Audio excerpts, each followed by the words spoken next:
ইসলামটা কে খায় না মাথায় দেয় না ফুটবল খেলে কি? আমি ওটাই জানতে পারলাম না ইসলামটা কি। ইসলামকে জিজ্ঞাসা করছি, ইসলামটা কি তোমরাই বলো।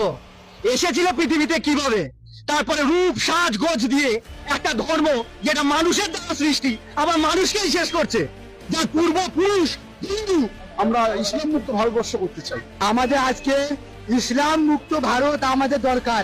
ইসলাম মুক্ত না করলে আমাদের মা বোনদের বাঁচানো যাবে না, সনাতনী ভাই বোনদের বাঁচানো যাবে না, মঠ মন্দির বাঁচানো যাবে না, দেবতার পুজো করতে পারবো না। আর এ তো সামান্য ব্যাপার।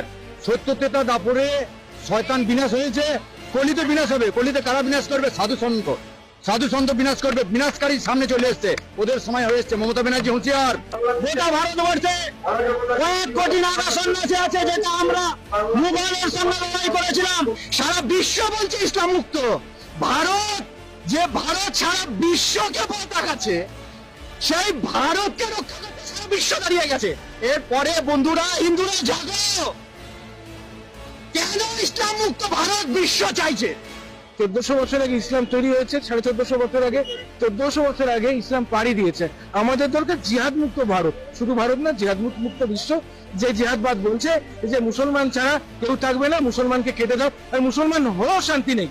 এই তুই শিয়া, তাহলে তোকে কাটবো। এই তুই সুন্নি, তাহলে তোকে কাটবো। তুই আহমদিয়া, তুই বারেলভি, তুই সালাফি, তুই ওয়াহাবি, তুই ইসমাইলি, কাটবো। এই চিন্তাটা মৃত্যু দরকার। এগুলো সব উপধর্ম, ছলধর্ম। আজকে ছলধর্ম করে আজকে ভারতবর্ষটাকে শেষ করার চেষ্টা করছে। ইসলাম ধর্ম ত্যাগ করে মুক্ত করে আমাদের সনাতন ধর্মাবলম্বী হওয়া উচিত, যাতে এই যে হিন্দু জাতি বা সনাতন ধর্মের উপরে যাতে অত্যাচার অনাচার যাতে না হয় সেই প্রতিকার করা উচিত। একজন সাধু বলছিলেন ইসলাম মুক্ত হওয়া প্রয়োজন। ইসলাম মুক্ত কেন? ইসলাম হচ্ছে মানবিকতার শত্রু। টেররিজমটাকে বাঁচিয়ে রাখার ইকুয়াল টু করলে মনে হয় ইসলাম। মনে হয় কি এখন ছবি পরিষ্কার করে দিয়েছে ইসলামই, যে যেখানে টেররিজম, যেখানে মার্ডার, যেখানে যা কিছু XYZ সংবিধানের বিরুদ্ধে, সেটাই ইসলাম। ভারতবর্ষ কোনোদিন ইসলাম ছিল না, ইসলামের শাসনও ছিল না, কেউ ছিল না। কারণ আমরা যদি দেখি ভারতবর্ষের ইতিহাস, সেখানে ছিল শুধু সনাতন ধর্ম। আমরা হিন্দুরা বুঝিনি, যার জন্য আজকে এপারে 35% হয়ে গেছে 6% থেকে। আমি সুমন্ত চক্রবর্তী, পূর্ব বর্ধমান জেলার 31 নম্বর ওয়ার্ডে আমার নিজস্ব পৈতৃক বাড়ি ছিল। আজ আমি 2018 সাল থেকে সেই পৈতৃক বাড়ি থেকে জেহাদি মুসলমানদের অত্যাচারে এক প্রকার তাদের ফতোয়ার জন্য সেই নিজস্ব পৈতৃক বাড়িতে 2018 সাল থেকে ঢুকতে পারছি না। আজকে যে হিন্দু সনাতন ধর্মটা কোথায় যাবে? আজকের হিন্দু সনাতন ধর্ম কোথায় যে দাঁড়াবে? ইসলাম বলে কোনো কথা ধর্ম ছিল না। আমাদের হিন্দু সনাতন ধর্মের শ্রীমদ ভাগবত ও শ্রীমদ ভাগবত গীতা এই কথাই বলেছে, জগতের ধর্ম নামে যাহা কিছু চলে ভাগবত বলে তাহা পরিপূর্ণ চলে। জগতে শুধু তো ছোট ধর্ম, মনোধর্ম, দেহধর্ম করছে। প্রকৃত ধর্ম হলো সনাতন ধর্ম। যেটা বর্জনীয় সেটা বর্জন করো, যেটা নেওয়ার জিনিস সেটা নাও। এবার যদি তুমি এমন বিহেভিয়ার করো, বাকি সম্প্রদায়রা তোমাকে করোনা ভাইরাস ভাবা শুরু করে দেয়, ভাই তাহলে তো অ্যান্টিডট লাগবে তোমার বিরুদ্ধে। বাংলাদেশের সংখ্যা লঘু আমরা, সেই জন্য ওরা যার খেয়েছে যার পড়েছে তাকেই আজকে কারাগারে ভরে দিয়েছে। কিন্তু ভারতবর্ষ অত সোজা না। ভারতবর্ষ দিদিমণির ভারতবর্ষ না, ভারতবর্ষ সাধু সম্প্রদায়ের ভারতবর্ষ, ভারতবর্ষ ক্ষুদিরামের ভারতবর্ষ, ভারতবর্ষ আমাদের নেতাজির ভারতবর্ষ। সুতরাং দিদিমণি যতই নাচুক ঢাকের তালে তালে পশ্চিমবাংলাকে মুসলমান করতে পারবেন না। আজকে যখন সনাতন মা মাটিদের মানুষের অত্যাচার হচ্ছে, তাদের শাড়ি খুলে তাদের নির্যাতন করতেছে। আজকে সন্দেশখালী কি হয়েছিল? আজকে সন্দেশখালী মা মাটির মানুষদের আছে, তাদেরকে নিয়ে ক্লাব ঘরের ভেতরে নির্যাতন করে তাদেরকে কেটে ফেলে ছুঁয়ে আসতেছে। এটাই হচ্ছে ইসলামের সাধন। আর ওয়েস্ট বেঙ্গলে আমি জোর গলায় বলছি, এই মুখ্যমন্ত্রী মমতা ব্যানার্জি তিনি হচ্ছেন এর পূর্ণ মদত দিচ্ছেন।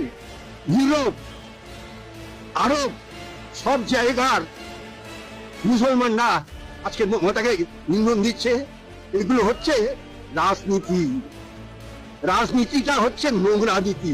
ইসলাম মুক্ত ভারত তো দরকারই, তা সেই সময় এসে গেছে। আমাদের সনাতনী জেগেছে, হিন্দু জেগেছে, আর কত মার খাবে? মা বোনদের উপরে কত অত্যাচার হবে?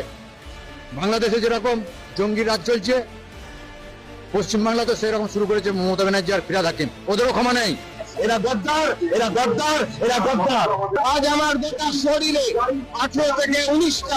প্রশাসনকে বলতে চাই, আমাদের আমাদের নবী আপনার নবী, আমাদের আল্লাহ আপনার আল্লাহ। আমরা জনগণকে বলতে চাই আমাদের আল্লাহ আপনার আল্লাহ, আমাদের নবী আপনার নবী। এটা কোনো সাম্প্রদায়িক আন্দোলন নয়, এটা কোনো সাম্প্রদায়িক আন্দোলন নয়, এটা একটা জাতীয় আন্দোলন। আমরা জানি আপনারা ইমারা কায়েম করতে পারবেন না, আমরা জানি যে আপনারা আল্লাহর বিধানকে আল্লাহর জমিনে বাস্তবায়ন করার ক্ষমতা রাখেন না, কিন্তু অন্তত সাতেমদের বিচারের আইনটা বাস্তবায়ন করে নিজেদের ইমান এবং মুসলিমত্বের ন্যূনতম পরিচয়টুকু দেন। আমরা তাগুতি সিস্টেমের কাছে আবদার করতে আসি নাই, বরং আমরা অধিকার পেশ করতে এসেছি। এটা আমাদের কোনো দাবি না, বরং মৌলিক অধিকার। আমরা আমাদের মৌলিক অধিকার পেশ করতে এসেছি। আমরা এখানে বিগত জুমায় রাখাল রাহা এবং তার দোষরদের ব্যাপারে ব্যবস্থা নেওয়ার জন্য এখানে এসেছিলাম, এই দাবি উত্থাপন করার জন্য এসেছিলাম, কিন্তু আমরা এর কোনো বাস্তব প্রতিফলন দেখি নাই। আজকে আমরা আরো বড় পরিসরে দাবি দেওয়া পেশ করব, বরং এটা আমাদের অধিকার। সেটা হচ্ছে শুধু রাখাল রাহা নয়, বরং যত প্রকার সাতেমে রসুল আছে, যত প্রকার আল্লাহ দ্রোহী আছে, ইসলাম বিদ্বেষী আছে, প্রশাসনের মধ্যে হোক, আমলাতন্ত্রের মধ্যে হোক, এমপি মন্ত্রীর মধ্যে হোক, জনগণের মধ্যে হোক, ব্লগারদের মধ্যে হোক, যে কোনো শ্রেণী পেশার মধ্যে হোক না কেন, তাদের সবার বিচার বাংলার মাটিতে করতে হবে। এখানে আমরা শুধু একজন রাখাল রাহার বিপক্ষে কথা বলতে আসি নাই, আমরা রাখাল রাহার যত রকম দোষর আছে, তাবেদার আছে, সবার বিরুদ্ধে আমাদের অবস্থান স্পষ্ট করতে এসেছি।